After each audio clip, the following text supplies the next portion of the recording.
ভাই আপনাদের নামটা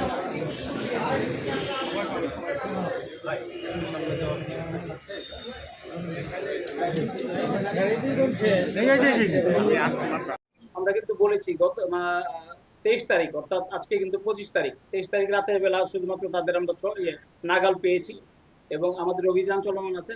এর সাথে আরো যারা যারা আমাদের আইটি এক্সপার্ট যারা আছে, যে সকল ওয়েবসাইট বন্ধ সহ যে সকল করণীয় আছে সকল কিছুই করা হবে।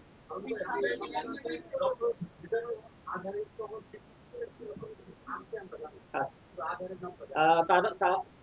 জি জি, তদন্ত মাত্র আমরা শুরু করেছি।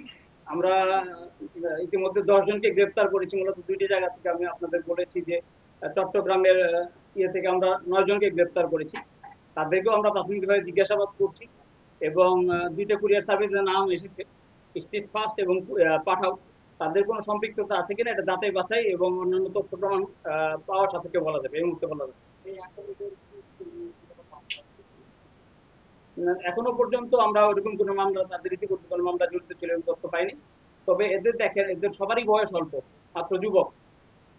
অর্থাৎ এই যে কেবল তারা যৌবনে পা দিচ্ছে, এই অবস্থাতে তারা বিভিন্ন রকম অপরাধমূলক কর্মকাণ্ড, অর্থাৎ প্রযুক্তি ব্যবহার করে বিভিন্ন রকম অপরাধমূলক কর্মকাণ্ডে তারা জড়িয়ে যাচ্ছে। ভুক্তভোগীর সংখ্যাটা তো আমরা একজ্যাক্ট বলতে পারবো না, কারণ আসলে যে পরিমাণ ওষুধ আমরা গোডাউনে পেয়েছি, আমরা যদি একটা 3 টন ট্রাক বলি, 3 টন ট্রাকের সমপরিমাণ ওষুধ ওই একটা গোডাউনে পাওয়া গেছে। এরকম আরো একাধিক গোডাউন বাংলাদেশের বিভিন্ন প্রান্তে থাকতে পারে।